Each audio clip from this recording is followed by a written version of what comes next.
Le musée du Palais de Hong Kong est situé dans le district culturel de West Kowloon et constitue un élément clé des célébrations marquant le 25e anniversaire de la rétrocession de la ville à la Chine.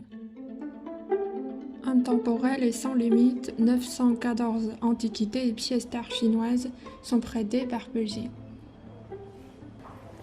Plus de 160 objets sont classés trésors nationaux. Il s'agit du plus grand prêt que le musée du Palais de Beijing ait jamais accordé en dehors de la partie continentale de la Chine depuis son ouverture en 1925. Effectuez une longue promenade dans l'histoire à travers 9 salles d'exposition. Vous y verrez des peintures, des calligraphies, des livres rares et des céramiques fines couvrant plus de 5000 ans. Ces objets représentent l'apogée de l'art et de la culture de la Chine ancienne. Une sculpture lisse comme celle-ci est extrêmement difficile à réaliser, mais on peut voir les détails fins des cheveux et de la narine du bébé. La pièce possède un charme naturel.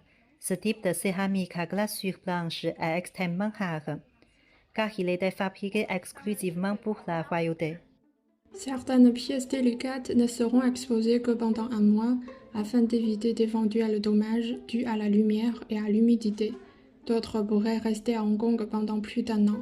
Les responsables espèrent que le musée contribuera à promouvoir l'appréciation par le public de l'histoire et de la culture nationale.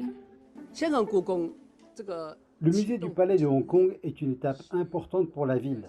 Les résidents auront désormais une institution permanente pour apprécier les reliques du musée du Palais original.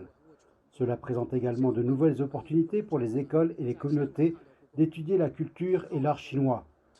Mais plus important encore, nous voulons promouvoir les échanges culturels avec la partie continentale de la Chine et raconter les histoires chinoises à un public international. Nous espérons recevoir 1,5 million de visiteurs pour la première année et 2 millions par an par la suite.